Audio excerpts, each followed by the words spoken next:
Hi ಎಲ್ರಿಗೂ ನಮಸ್ಕಾರ. Share market in Kannada ಚಾನೆಲ್ಗೆ ನಿಮಗೆ ಸ್ವಾಗತ.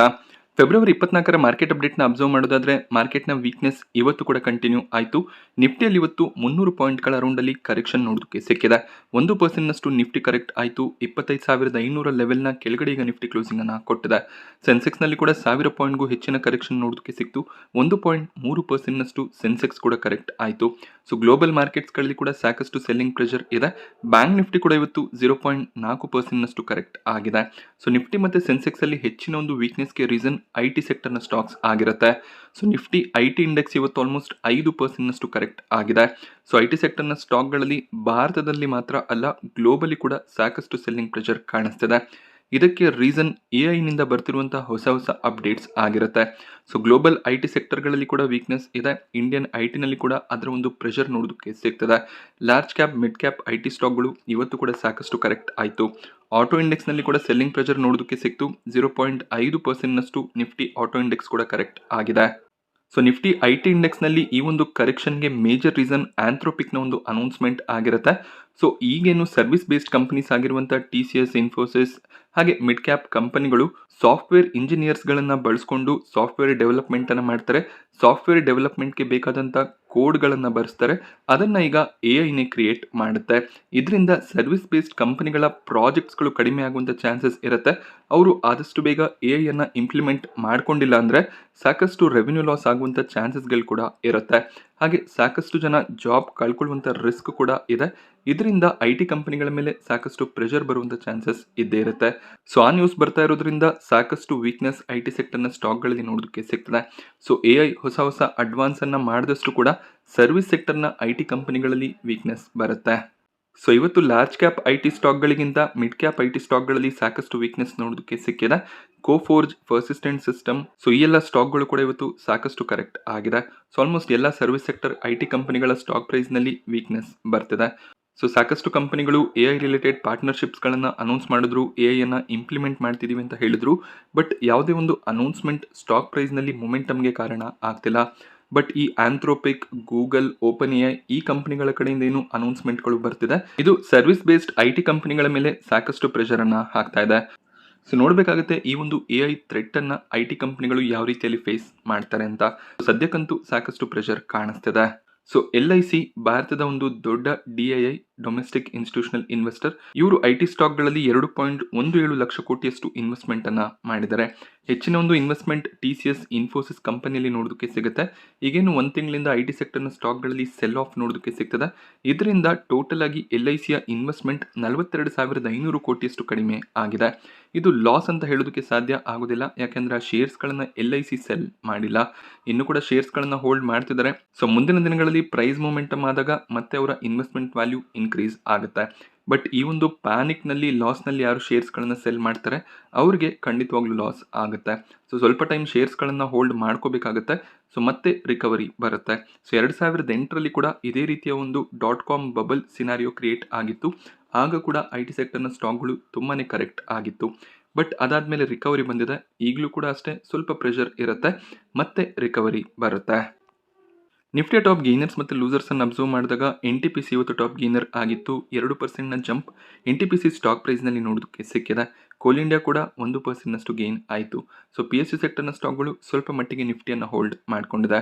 ಮೆಟಲ್ ಸೆಕ್ಟರ್ನ ಸ್ಟಾಕ್ಸ್ ಆಗಿರುವಂತಹ JSW ಸ್ಟೀಲ್, ಇಂಡಾಲ್ಕೋನಲ್ಲಿ ಕೂಡ ಒಳ್ಳೆ ಒಂದು ಪಾಸಿಟಿವ್ ಕ್ಲೋಸಿಂಗ್ ನೋಡೋದಕ್ಕೆ ಸಿಕ್ತು. HUL ಕೂಡ ಪಾಸಿಟಿವ್ ಆಗಿ ಕ್ಲೋಸಿಂಗ್ ಅನ್ನ ಕೊಟ್ಟಿದೆ. ಸೊ ಸಾಕಷ್ಟು ನಿಫ್ಟಿಯ ಸ್ಟಾಕ್ಗಳಲ್ಲಿ ಇವತ್ತು ನೆಗೆಟಿವ್ ಕ್ಲೋಸಿಂಗ್ ನೋಡೋದಕ್ಕೆ ಸಿಕ್ಕಿದೆ. ಸೊ ಮೇಜರ್ ಆಗಿ ಐಟಿ ಸೆಕ್ಟರ್ನ ಸ್ಟಾಕ್ಗಳಲ್ಲೇ ವೀಕ್ನೆಸ್ ಹೆಚ್ಚಾಗಿ ಕಾಣಿಸಿದೆ. ಅದೇ ರೀಸನ್ ನಿಂದ ಐಟಿ ಇಂಡೆಕ್ಸ್ನಲ್ಲಿ 5% ಡೌನ್ ಸೈಡ್ ಇವತ್ತು ನೋಡೋದಕ್ಕೆ ಸಿಕ್ಕಿರೋದು. ಟೆಕ್ ಮಹೀಂದ್ರ, HCL ಟೆಕ್ 6%ಗೂ ಹೆಚ್ಚಾಗಿ ಕರೆಕ್ಟ್ ಆಯಿತು. ಇನ್ಫೋಸಿಸ್, TCSನಲ್ಲಿ ಕೂಡ 4% ಕರೆಕ್ಷನ್ ಬಂದಿದೆ. ಇದರ ಜೊತೆಯಲ್ಲಿ ಎಟರ್ನಲ್ ಸ್ಟಾಕ್ ಪ್ರೈಸ್ನಲ್ಲಿ ಕೂಡ 5% ಕರೆಕ್ಷನ್ ಇವತ್ತು ನೋಡೋದಕ್ಕೆ ಸಿಕ್ತು. ಸೊ ವೀಕೆಂಡ್ನಲ್ಲಿ IDFC ಫಸ್ಟ್ ಬ್ಯಾಂಕ್ ಲಿಮಿಟೆಡ್ನಲ್ಲಿ 590 ಕೋಟಿಯ ಫ್ರಾಡ್ ಕೇಸ್ ಡಿಕ್ಲೇರ್ ಆಗೋದು ಕಾಣಿಸಿತ್ತು. ಎಂಪ್ಲಾಯೀಸ್ಗಳು ಈ ಒಂದು ಫ್ರಾಡನ್ನು ಮಾಡಿದ್ರು. ಹರಿಯಾಣದ ಗೌರ್ಮೆಂಟ್ ಅಕೌಂಟ್ಗಳಲ್ಲಿ ಈ ಒಂದು ಫ್ರಾಡ್ ಡಿಟೆಕ್ಟ್ ಆಗಿತ್ತು. ಇದರ ಬಗ್ಗೆ IDFC ಫಸ್ಟ್ ಬ್ಯಾಂಕ್ ಭಾನುವಾರದ ದಿನ ಸ್ಟೇಟ್ಮೆಂಟ್ ಅನ್ನ ಕೊಟ್ಟಿದ್ರು. ಇದರಿಂದ IDFC ಫಸ್ಟ್ ಬ್ಯಾಂಕ್ನ ಸ್ಟಾಕ್ ಪ್ರೈಸ್ನಲ್ಲಿ ಸೋಮವಾರ 20% ಡೌನ್ ಸೈಡ್ ಕೂಡ ನೋಡೋದಕ್ಕೆ ಸಿಕ್ಕಿತ್ತು. ಇವತ್ತು ಸ್ಟಾಕ್ ಸ್ವಲ್ಪ ಮಟ್ಟಿಗೆ ಪಾಸಿಟಿವ್ ಆಗಿ ಟ್ರೇಡ್ ಆಗಿದೆ. ಕೆಲವೊಂದಿಷ್ಟು ಅನಲಿಸ್ಟ್ಗಳು ಸ್ಟಾಕನ್ನು ಕವರ್ ಮಾಡಿದ್ದಾರೆ. ಈಗೇನು 590 ಕೋಟಿಯ ಈ ಒಂದು ಫ್ರಾಡ್ ಡಿಟೆಕ್ಟ್ ಆಗಿದೆ. ಇದರಿಂದ ಓವರ್ ಆಲ್ ವ್ಯಾಲ್ಯೂಷನ್ನ ಮೇಲೆ ಅಷ್ಟಾಗಿ ಇಂಪ್ಯಾಕ್ಟ್ ಬರೋದಿಲ್ಲ. ಮೇ ಬಿ ಈ ಒಂದು ಅಮೌಂಟ್ ರಿಕವರ್ ಕೂಡ ಆಗ್ಬೋದು. ಅಕಸ್ಮಾತ್ ರಿಕವರ್ ಆಗಲಿಲ್ಲ ಅಂದರೆ ಪ್ರೊವಿಷನ್ಸ್ಗಳನ್ನು ಮಾಡಿ IDFC ಫಸ್ಟ್ ಬ್ಯಾಂಕ್ ಈ ಒಂದು ಥ್ರೆಟ್ನಿಂದ ಆಚೆ ಬರ್ಬೋದು ಅಂತ ಹೇಳಿದ್ದಾರೆ. ಸ್ಟಾಕ್ ಪ್ರೈಸ್ನಲ್ಲಿ ಆಲ್ರೆಡಿ 20% ಕರೆಕ್ಷನ್ ಬಂದಿರೋದ್ರಿಂದ ವ್ಯಾಲ್ಯೂಷನ್ ಈಗ ಜಸ್ಟಿಫೈ ಆಗ್ಬೋದು ಅಂತ ಅವರು ಹೇಳಿದ್ದಾರೆ. ಅದರ ಜೊತೆಯಲ್ಲಿ ಇನ್ನೊಂದು ನ್ಯೂಸ್ ನೋಡೋದಕ್ಕೆ ಸಿಕ್ತು. ಹರಿಯಾಣ ಚೀಫ್ ಮಿನಿಸ್ಟರ್ ಈ 590 ಕೋಟಿಯಲ್ಲಿ ಆಲ್ರೆಡಿ 556 ಕೋಟಿ ರಿಕವರ್ ಆಗಿದೆ ಅಂತ ಸ್ಟೇಟ್ಮೆಂಟ್ ಅನ್ನ ಕೊಟ್ಟಿದ್ದಾರೆ. ಬಟ್ IDFC ಫಸ್ಟ್ ಬ್ಯಾಂಕ್ ಇದರ ಬಗ್ಗೆ ಕ್ಲಾರಿಫಿಕೇಶನ್ಸ್ ಅನ್ನ ಕೊಡಬೇಕಾಗುತ್ತೆ. ಎಷ್ಟು ಅಮೌಂಟ್ ರಿಕವರ್ ಆಗಿದೆ ಅದನ್ನು ಅವರು ಎಕ್ಸ್ಚೇಂಜ್ ಫೈಲಿಂಗ್ನಲ್ಲಿ ತಿಳಿಸಬೇಕಾಗುತ್ತೆ. ಸದ್ಯಕ್ಕೆ ಬಂದಂಥ ರಿಪೋರ್ಟ್ನಲ್ಲಿ ವೈದ್ಯನಾಥನ್ IDFC ಫಸ್ಟ್ ಬ್ಯಾಂಕ್ನ CEO ಮುಂದಿನ ಕ್ವಾರ್ಟರ್ನಲ್ಲಿ ಅಂದರೆ ಈ ಒಂದು Q4 ಏನಿದೆ ಆ ಕ್ವಾರ್ಟರ್ನಲ್ಲಿ ಪ್ರೊವಿಷನ್ಸ್ ಅನ್ನ ಮಾಡಿ ಈ ಒಂದು ಫ್ರಾಡ್ ಆಗಿರುವಂಥ ಅಮೌಂಟ್ ಏನಿದೆ ಅದನ್ನು ಹ್ಯಾಂಡಲ್ ಮಾಡೋ ಬಗ್ಗೆ ಯೋಚನೆ ಮಾಡ್ತೀವಿ ಅಂತ ಹೇಳಿದ್ದಾರೆ. ಅಮೌಂಟ್ ರಿಕವರ್ ಆಗಿದೆ ಅಂದರೆ ಪ್ರೊವಿಷನ್ ಮಾಡುವಂಥ ಅವಶ್ಯಕತೆ ಇರೋದಿಲ್ಲ. ನೋಡಬೇಕಾಗುತ್ತೆ IDFC ಫಸ್ಟ್ ಬ್ಯಾಂಕ್ ಈ ಒಂದು ರಿಕವರಿಯ ಬಗ್ಗೆ ಯಾವ ರೀತಿಯ ಒಂದು ಸ್ಟೇಟ್ಮೆಂಟನ್ನು ನಾಳೆ ಕೊಡ್ತಾರೆ ಅಂತ. ಆ ಸ್ಟೇಟ್ಮೆಂಟ್ ಏನಾದರೂ ಬಂದರೆ ಸ್ಟಾಕ್ ಮತ್ತೆ ರಿಕವರ್ ಆಗುವಂಥ ಚಾನ್ಸಸ್ ಇರುತ್ತೆ. ಅಕಸ್ಮಾತ್ ಏನಾದರೂ CM ಹೇಳಿರೋದು ಸುಳ್ಳು ಅನ್ನುವಂಥ ನ್ಯೂಸ್ಗಳು ಬರೋದಕ್ಕೆ ಸ್ಟಾರ್ಟ್ ಆದರೆ ಆಗ ಮತ್ತೆ ಸ್ಟಾಕ್ ಕರೆಕ್ಟ್ ಆಗುವಂಥ ಚಾನ್ಸಸ್ಗಳು ಕೂಡ ಇರುತ್ತೆ. ಸೊ RBI ಸದ್ಯಕ್ಕೆ ವೆಯ್ಟ್ ಆ್ಯಂಡ್ ವಾಚ್ ಸಿಚುವೇಷನ್ನಲ್ಲಿ ಇರ್ತೀವಿ ಅಂತ ಹೇಳಿದ್ದಾರೆ. ಬ್ಯಾಂಕ್ ಯಾವ ರೀತಿ ಒಂದು ಕ್ಲಾರಿಫಿಕೇಶನ್ಸನ್ನು ಕೊಡುತ್ತೆ, ಇನ್ವೆಸ್ಟಿಗೇಷನ್ ಕೂಡ ನಡೀತಿದೆ. ಅದರ ಔಟ್ಕಮ್ ಬೇಸಿಸ್ ಮೇಲೆ RBI ಡಿಸಿಷನ್ಸನ್ನು ತಗೋಬೋದು. ಬಟ್ ಈ ರೀತಿಯ ಸಿನಾರಿಯೋಸ್ ಕ್ರಿಯೇಟ್ ಆದಾಗ ಸಾಕಷ್ಟು ಇನ್ವೆಸ್ಟರ್ಸ್ಗಳು ಅಥವಾ ಬ್ಯಾಂಕಲ್ಲಿ ಯಾರು ದುಡ್ಡನ್ನು ಇಡಬೇಕು ಅಂತಿರ್ತಾರೆ ಅವರು ಹೋಪ್ಸನ್ನು ಕಳ್ಕೊಳ್ಳುವಂಥ ಚಾನ್ಸಸ್ ಇರುತ್ತೆ. BPCL ಸ್ಟಾಕ್ ಪ್ರೈಸ್ನಲ್ಲಿ ಇವತ್ತು 1% ಅರೌಂಡಲ್ಲಿ ಗೇನ್ ನೋಡೋದಕ್ಕೆ ಸಿಕ್ಕಿದೆ. ಬಟ್ BPCLಗೆ ಇನ್ಕಮ್ ಟ್ಯಾಕ್ಸ್ ಡಿಪಾರ್ಟ್ಮೆಂಟ್ನ ಕಡೆಯಿಂದ 1816 ಕೋಟಿಯ ಟ್ಯಾಕ್ಸ್ ಡಿಮಾಂಡ್ ನೋಟಿಸ್ ಬಂದಿದೆ. ಇದು 2004ರಿಂದ 2010ರ ಪೀರಿಯಡ್ನಲ್ಲಿ ಆದಂಥ ಟ್ಯಾಕ್ಸ್ ಎವಿಷನ್ ಆಗಿರುತ್ತೆ. ನೋಡಬೇಕಾಗುತ್ತೆ ಇದಕ್ಕೆ BPCL ಯಾವ ರೀತಿಯ ರಿಯಾಕ್ಷನ್ಸನ್ನು ಕೊಡ್ತಾರೆ ಅಂತ. ಮೇ ಬಿ ಅವರು ಲೀಗಲ್ ರೂಟ್ನಲ್ಲಿ ಇದನ್ನು ಕ್ಲಿಯರ್ ಮಾಡ್ಕೊಳ್ಳುವಂಥ ಸಾಧ್ಯತೆಗಳು ಕೂಡ ಇರುತ್ತೆ. ಕ್ಲಿಯರ್ ಆದರೆ ಯಾವುದೇ ರೀತಿಯ ನೆಗೆಟಿವ್ ಇಂಪ್ಯಾಕ್ಟ್ ಆಗೋದಿಲ್ಲ. ಬಟ್ ಈ ಒಂದು ಅಮೌಂಟನ್ನು ಪೇ ಮಾಡಬೇಕಾಗಿ ಬಂದರೆ ಇವರ ಪ್ರಾಫಿಟ್ಸ್ ಫಾಲ್ ಆಗುವಂಥ ಸಾಧ್ಯತೆ ಇರುತ್ತೆ. ಪೇಸ್ ಡಿಜಿಟೆಕ್ ಕಂಪನಿಗೆ ರೀಸೆಂಟ್ ಟೈಮ್ನಲ್ಲಿ ಸಾಕಷ್ಟು ಆರ್ಡರ್ಗಳು ಸಿಗ್ತದೆ. ಇವರ ಸಬ್ಸಿಡರಿ ಕಂಪನಿಗೆ 158 ಕೋಟಿಯ ಇನ್ನೊಂದು ಆರ್ಡರ್ ಸಿಕ್ಕಿದೆ. ಲಿಥಿಯಂ ಅಯಾನ್ ಬ್ಯಾಟರಿ ಪ್ಯಾಕ್ಸ್ಗಳನ್ನು ಸಪ್ಲೈ ಮಾಡುವಂಥ ಆರ್ಡರ್ನ ಪೇಸ್ ಡಿಜಿಟೆಕ್ ಪಡ್ಕೊಂಡಿದ್ದಾರೆ.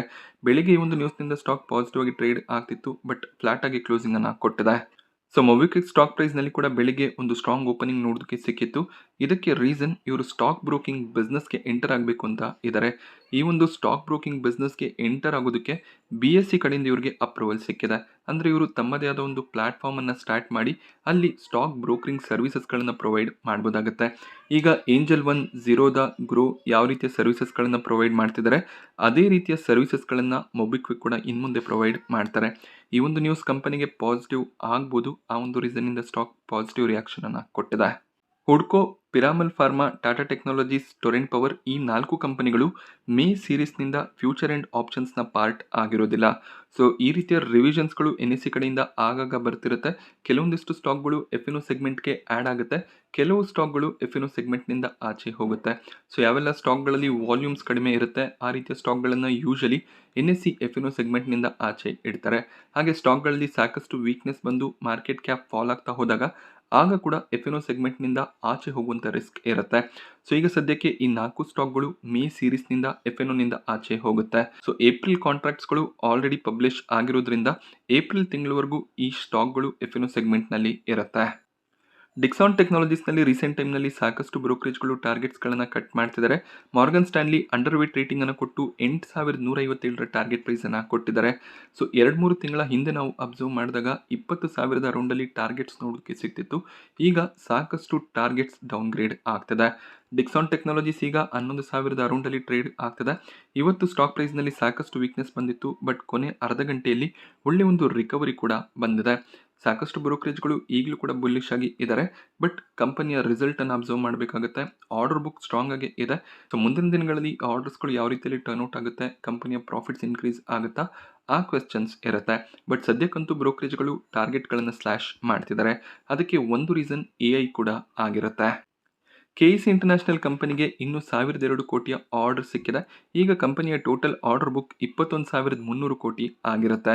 ಸೊ ಇಂಟರ್ನ್ಯಾಷನಲ್ ಹಾಗೆ ಡೊಮೆಸ್ಟಿಕ್ ಎರಡೂ ಆರ್ಡರ್ಗಳು ಕಂಪನಿಗೆ ಸಿಕ್ಕಿದೆ. ಒಳ್ಳೆ ಒಂದು ಆರ್ಡರ್ ಬುಕ್ ಅನ್ನ KC ಇಂಟರ್ನ್ಯಾಷನಲ್ ಮೇಂಟೈನ್ ಮಾಡ್ತಿದ್ದಾರೆ. ಸೊ ಇವತ್ತು ಸ್ಟಾಕ್ ಪ್ರೈಸ್ ನಲ್ಲಿ 1 ಗಂಟೆಯ ನಂತರ ಒಂದು ಸಡನ್ ಜಂಪ್ ನೋಡೋದಕ್ಕೆ ಸಿಕ್ತು. ಅದಕ್ಕೆ ರೀಸನ್ ಈ ಒಂದು ಆರ್ಡರ್ ನ ನ್ಯೂಸ್ ಆಗಿರುತ್ತೆ. ಸೊ ಆಲ್ಮೋಸ್ಟ್ 2% ಅರೌಂಡ್ ಅಲ್ಲಿ ಸ್ಟಾಕ್ ಇವತ್ತು ಗೇನ್ ಆಗಿದೆ. IPOಗಳ ವಿಚಾರಕ್ಕೆ ಬಂದಾಗ ಗಾರ್ಡಿಯಮ್ IVFನ ಕೊನೆ ದಿನದ ಸಬ್ಸ್ಕ್ರಿಪ್ಷನ್ ಎಂಡ್ ಆಯಿತು. ರಿಟೇಲ್ ಕ್ಯಾಟಗರಿ 7 ಟೈಮ್ ಸಬ್ಸ್ಕ್ರೈಬ್ ಆಗಿದೆ. QIB ಕ್ಯಾಟಗರಿ 1.5 ಟೈಮ್ ಸಬ್ಸ್ಕ್ರೈಬ್ ಆಯಿತು. ಸೊ QIB ಕ್ಯಾಟಗರಿಯಲ್ಲಿ ಹೆಚ್ಚಿನ ಒಂದು ಸಬ್ಸ್ಕ್ರಿಪ್ಷನ್ ಬಂದಿಲ್ಲ, ಪ್ರೀಮಿಯಂ 0 ಆಗಿದೆ.